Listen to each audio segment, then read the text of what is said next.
शशिपुर पहाड़ों में बसा एक छोटा सा गांव था।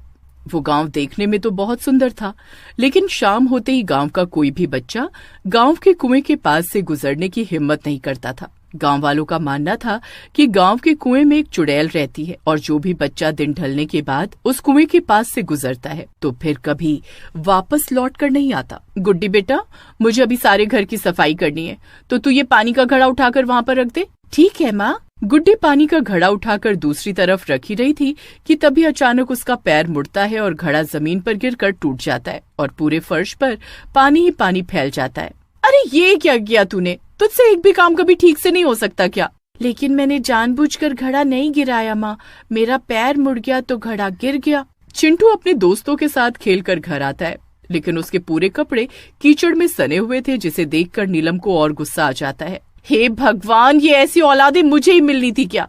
एक ने पूरे घर में पानी फैला दिया और दूसरा पूरी तरह कीचड़ से लिपट कर आए। अब घर में और पानी भी नहीं है जिससे तुझे नहला सकूं। तो क्या हुआ माँ, मैं कुएं से जाकर पानी ले आता हूँ। तेरा दिमाग खराब हो गया है क्या? पता है ना उस कुएं में चुड़ैल रहती है, कभी भूल कर भी वहाँ मत चले जाना। जाकर कपड़े से खुद को साफ कर ले, कल जब पानी लेकर आऊंगी तो नहा लेना। इतना बोलकर नीलम अंदर खाना बनाने के लिए चली जाती है, लेकिन चिंटू अपनी बहन गुड्डी से कहता है, गुड्डी, मुझे कीचड़ की वजह से बहुत खुजली हो रही है। अगर मैं नहीं नहाया तो चैन से नहीं बैठ पाऊंगा। मैं कुएं के पास नहाने जा रहा हूँ, लेकिन तुम माँ को मत बताना, मैं बस थोड़ी ही देर में आ जाऊंगा। नहीं भैया, तुम मत जाओ। अगर चुड़ैल ने तुम्हें पकड़ लिया तो वो तुम्हें छोड़ेगी नहीं। अरे तुम चिंता मत करो, मुझे कुछ नहीं होगा।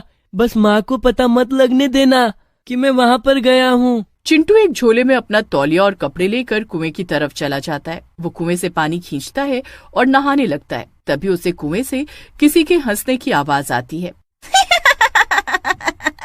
आज कितने समय बाद यहाँ कोई आया है। मैं यहाँ पर अकेली रहती रहती बहुत बोर हो गई हूँ। अच्छा हुआ जो तुम आ गए, वरना शाम ढलने पर यहाँ कोई नहीं आता।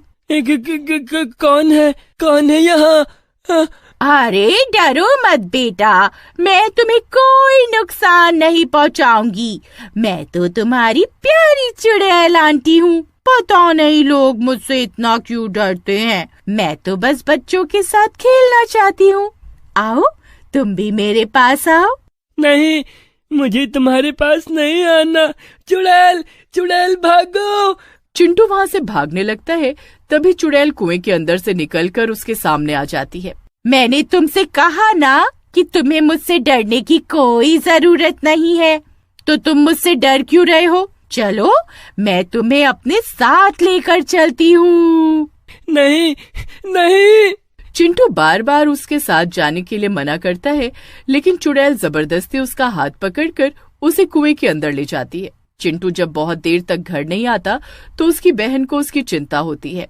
गुड्डी, चिंटू कहाँ पर है? खाना बनकर तैयार हो गया है। भैया, चेतन के घर गए थे माँ, मैं अभी उन्हें बुलाकर लाती हूँ। ठीक है, लेकिन जल्दी आना, कहीं तुम भी उसके घर जाकर बैठ जाओ। गुड्डी घर से बाहर आती है। कहीं चिंटू भैया को चुड़ैल ने तो पकड़ नहीं लिया। मुझे वहाँ पर जाकर देखना होगा, लेकिन मैं वहाँ अकेली नहीं जा सकती। एक काम करती हूँ, चेतन को भी अपने साथ ले लेती हूँ। गुड्डी अपने पड़ोसी चेतन के घर जाती है और उसे सारी बात बताती है। अरे तुम्हारा दिमाग खराब हो गया है क्या? मैं तुम्हारे साथ किसी कुएं के पास नहीं जाने वाला, और मेरी बात मानो तो तुम भी मत जाओ और अपनी माँ को सारी बात बता दो। अगर मैंने माँ को कुछ भी बताया ना तो मेरी माँ मेरी बहुत धुलाई करेगी। तुम प्लीज मेरे साथ चलो, मुझे भैया की चिंता हो रही है। अच्छा ठीक है, चलो। गुड्डी और चेतन दोनों चिंटू को ढूंढने के लिए कुएं के पास जाते हैं। दोनों मिलकर चिंटू को आवाज लगाते हैं। अगर तू यहाँ पर है तो जल्दी से आ जा, हमें बहुत डर लग रहा है।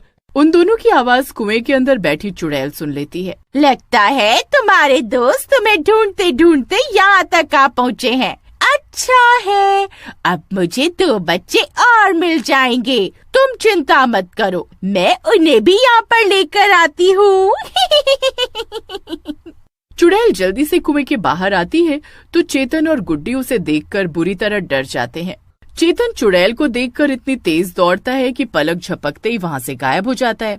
लेकिन गुड्डी को अपने भाई की चिंता थी, तो वो वहाँ से नहीं भाग। देखो चुड़ैल आंटी, अगर आपने मेरे भाई को किडनैप किया है तो प्लीज मुझे मेरा भाई वापस दे दो, वरना मेरी मम्मी बहुत मारेगी। है?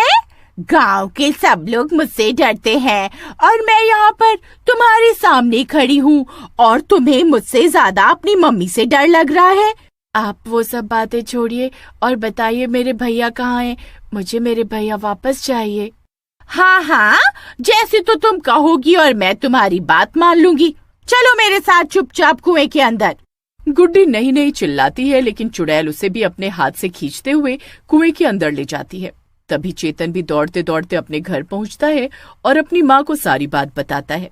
चेतन और उसकी माँ सीता नीलम के घर जाते हैं और उसे सारी बात बताते हैं। तो उनकी बात सुनकर नीलम के तो पैरों तले से जमीन खिसक जाती है। हे भगवान, इन औलादों को कितना भी समझा लो, लेकिन मजाल है कि कोई बात इनकी समझ में आए। अब मैं कैसे उन दोनों को उस कुएं वाली चुड़ैल से बचाऊंगी? भिक्षाम देहि। लगता है तुम्हारे द्वार पर साधु महाराज आए हैं। भगवान ने बड़े ही ठीक समय पर साधु महाराज को तुम्हारे घर पर भेजा है। तुम जाकर उनसे मदद मांगो। नीलम साधु महाराज के लिए भिक्षा लेकर जाती है। तभी उसका उतरा हुआ चेहरा देखकर साधु महाराज उससे पूछते हैं, क्या बात है बेटी, तुम मुझे बहुत परेशान लग रही हो। क्या जीवन में कोई संकट आन पड़ा है? हाँ साधु महाराज, संकट तो बहुत बड़ा आन पड़ा है। हमारे गांव में एक बहुत बड़ा कुआं है और उसके अंदर एक चुड़ैल रहती है। सूरज ढलने के बाद वहां पर कोई नहीं जाता, लेकिन आज मेरे दोनों बच्चे वहां पर चले गए और वो चुड़ैल उन्हें अपने साथ कुएं के अंदर ले गई। तुम चिंता मत करो बेटी, मैं तुम्हारी सहायता करूंगा। तुम मुझे उस कुएं के पास लेकर चलो। नीलम साधु महाराज को लेकर चेतन और सीता के साथ कुएं के पास जाती है। तभी साधु महाराज अपने कमंडल से जल लेकर कुछ मंत्र बोलते हैं और उस जल को कुएं के अंदर डाल देते हैं। तभी कुएं के अंदर से चिल्लाने की आवाज आती है और चुड़ैल उनके सामने आकर प्रकट हो जाती है। किसने मुझ पर वो जल फेंका? किसकी इतनी हिम्मत? तो तुम हो वो चुड़ैल जिसने बच्चों को कैद किया है। देखो, चुपचाप बच्चों को वापस कर दो, वरना ठीक नहीं होगा। देखिए, आप साधु हैं, इसलिए मैं आपकी इज्जत करती हूँ, लेकिन मैंने उन बच्चों को कैद नहीं किया है और न ही उन्हें परेशान किया है। मैं तो बस उनके साथ खेल रही थी। ये झूठ बोल रही है साधु महाराज। भला कौन सी चुड़ैल बच्चों के साथ खेलती है? अगर आप लोगों को यकीन नहीं होता तो आप बच्चों से ही पूछ लीजिए। चुड़ैल कुएं के अंदर जाती है और बच्चों को बाहर लेकर आती है। तो बच्चे अपने अपने हाथों में आइसक्रीम लिए हुए खा रहे थे और बहुत खुश थे। देख लिया ना, बच्चे कितने खुश हैं। मैं तो बस बच्चों के साथ समय बिताना चाहती थी। देखो, तुमने पहले भी बच्चों को कैद किया था और आज भी किया। तुमने गांव वालों के बच्चे चोरी करके उन्हें वापस नहीं दिया। ये बहुत ही गलत बात है। तुमने गांव वालों से उनके बच्चे छीने हैं। उन्हें उनके बच्चे वापस करो। और तुम एक चुड़ैल हो तो तुम बच्चों के साथ कैसे खेल सकती हो? साधु महाराज की बात सुनकर चुड़ैल की आंखों में आंसू आ जाते हैं। हाँ, मैं एक चुड़ैल हूँ, लेकिन क्या मेरे अंदर ममता नहीं? क्या मैं बच्चों के साथ नहीं खेल सकती? मैं पहले इसी गांव में रहती थी, लेकिन मेरी कोई संतान नहीं थी। लेकिन मैं गांव के सभी बच्चों को अपने बच्चों की तरह ही प्यार करती थी। उन्हें अपने हाथों से खाना बनाकर खिलाती थी। लेकिन गांव की सब औरतें मुझे बांझ के ताने देने लगी और बच्चों का मेरे साथ खेलना भी बंद करवा दिया। मैं बहुत अकेली पड़ गई और बांझ के ताने सुन सुनकर एक दिन मैंने इस कुएं में कूदकर अपनी जान दे दी। लेकिन बच्चों के अंदर मेरा मोह था, इसलिए जब भी कोई बच्चा सूरज ढलने के बाद यहाँ से गुजरता था तो मैं उसके साथ खेलने के लिए उसे अपने साथ ले जाती थी। लेकिन मैंने कभी किसी बच्चे को कोई नुकसान नहीं पहुँचाया। मैं तो बस उन्हें प्यार करना चाहती थी। मैं तुम्हारी पीड़ा को समझता हूँ, लेकिन तुम जो कर रही हो वो गलत है। गांव वालों ने तुम्हारे साथ गलत किया, लेकिन अब तुम किसी के बच्चे को अपने मोह के लिए अपने साथ नहीं रख सकती। ऐसा करके तुम एक बच्चे को उसकी माँ से जुदा कर रही हो। क्या तुम चाहती हो कि कोई माँ अपने बच्चों से जुदाई का दुख सहे? तो फिर तुम सब बच्चों को वापस लौटा दो और मैं तुम्हें यह आशीर्वाद देता हूँ कि अब तुम इस चुड़ैल जीवन से मुक्त हो जाओगी और तुम्हारे अगले जीवन में तुम्हें संतान सुख की प्राप्ति होगी। साधु महाराज की बात सुनकर चुड़ैल की आंखों में खुशी के आंसू आ जाते हैं। वो सभी बच्चों को उनके माता पिता को वापस लौटा देती है और उसी वक्त धुआं बनकर वहां से हमेशा के लिए मुक्त हो जाती है।